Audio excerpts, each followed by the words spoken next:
Niciečiai pasiėmė draugus ir išvyko pailsėti į Palangą. Kai kaimynai niciečiai senieji burtininkai Nukliopa ir Malkomas Kukurbežiai bei turtuolis Batuotas Katinas jiems iš paskos jaukiais laipteliais palei pat įžymųjį jūros tiltą, jo pašonėje nusileido žemyn, tiesiai į jūros paplūdimio teritoriją. Netrukus jie tuoj netikėtai prasilenkė su priešais einančia moterimi su draugu, kuri Malkomui pasirodė lyg ir kažkur anksčiau matyta. Ir tikrai neklydo, čia ėjo ta pati buvusi Gretimo niciečiams, Kėžių kaimo gyventoja Ingrida Kraštytė Pakamanienė, kuri, pagal esamus sklindančius aplinkui gandus, dar visai neseniai sėdėjo moterų kalėjime ir ten lyg tai ėmė ir susirado savo naują vyrą. Tačiau kai jie prasilenkė vieni pro kitus, Malkomas nė žodžio neištarė tai sutiktai pažįstamai jaunai moteriai, tik su savo žmona pasiskubino medinėmis plokščiomis lentutėmis grįstų pliažo taku eiti vis tolyn ir tolyn į patį paplūdimio centrą, ten įsitaisyti ant smėlio kur nors laisvoje vietoje. O tuo tarpu iš paskos šiems burtininkams ėjęs Batuotas Katinas visai net nematė, kas eina pro pat jį šalimais, nei pastebėjo. Nes eidamas visą laiką laikė savo paties išmanųjį mobilų telefoną rankoje ir buvo įsmeigę savo žvilgsnį į telefono įjungtą ekraną. 2018 m.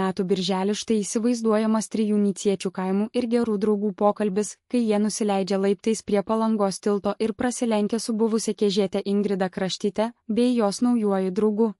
Burtininkas Malkomas Kukurbezdis sulėtina žingsnį, įtariai prisimerkia ir piktai žiūri atgal per petį, Nukliopo žmona mano prilaikyk tik kol kas savo liežuvį ir žiūrėk tiesiai. Ar matei, kas ką tik pro mus praėjo susikabinę už rankučių? Taigi čia Ingrida Kraštytė iš Kėžių kaimo. Ta pati, kur neseniai iš moterų kalėjimo išėjo. Ta pati nemalonaus grubaus būdo merga, kurios jau gan ilgą laiką mes savo akiratyje jau visai daugiau niekur nebematom. Ta pati, su kuria buvęs va mūsų kaimyno, kuris lenka mudviem šiuo metu dabar iš paskos senų laikų globotinis, dabartinis Kupiškėnas Tukas Nykštukas kadaise, prieš 11 metų gulėdavo drauge vienoje lovoje. Mūsų pačių namų palėpėje ir ten visą mielą vasarą vakarais drauge ištisai tratindavosi. Mes patys tuo metgi pas save buvom juos abu priglaudę palėpėje apsistoti, ar tai dar tu vis dar pameni? Paskui jį ir paliko visai tą Tuką ir iš Katinų šeimos namų baisiai apsivogė, slėpė nuo visų tai ilgai ir buvo galop nuteista laisvės atėmimui. Gandai nemelavo, žiūrėk kokį raumenų kalną sau susirado, matyt tiesiai iš už grotų parsitempė jį. Burtininkė Nukliopa Kukurbezdienė smalsiai atsuka galvą, nužiūrėdama Ingridą nuo galvos iki kojų, Jėzau Marija, Malkomai, čia tikrai ji. Jau gal kokie 6 metai praėjo, kaip jos daugiau niekur nebematom ir nebesusitinkam. Žiūrėk, kaip ji į tave atsisuko ir viena akimi dėpso, pažino šelmė, iškart pažino. O jau jos apranga kokia, suknelė visiškai trumputė, vos jos užpakaliuką bedengianti, akiniai ant kaktos. Ir dar laikrodį prabangų ant rankos užsidėjusi, vaidina didžią ponę su naujuoju kavalieriumi. Na, bendrai jau visai subrendusi ji moteris yra dabar, mažai kuo be panašiai į tą jauną vis dar merginą, kokia ji buvo tada anuomet seniai, kai mūsų namų palėpėje gulėdavo vienoje lovoje ant savo tuomečio Berno Tuko užsilipusi ir tik savo judesiais girgždindavo tos lovos spyruoklės.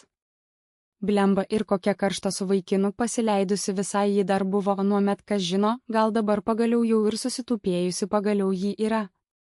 Kas žino? Einam greičiau iš čia, kol nepradėjo savo kalėjimo madų demonstruoti. Burtininkas Malkomas Kukurbezdis pasižiūri į medinį takelį po kojomis, pasitaisydamas mėlyną krepšį, nė žodžio jai nesakysiu, dar trūko su tokiais Palangoje veltis į kalbas. Skuodžiam kuo toliau šitomis lentutėmis į patį pliažo centrą, kur saugiau. Batuotai. Ko tu ten atsilieki? Ar matei, kas čia praėjo? Turtuolis Batuotas Katinas mėlynodis eina iš paskos su raudonu krepšiu, įsikniaubęs į savo išmanųjį telefoną. Ką? Kas praėjo? Apie ką čia judu pradėjote kalbėti? Nieko nesupratau. Man visiškai vienodai. Žiūrėkit, kokį gerą viešbutį internete radau vakarui, o mano kaimo turizmo verslo akcijos biržoje kaip tik kyla.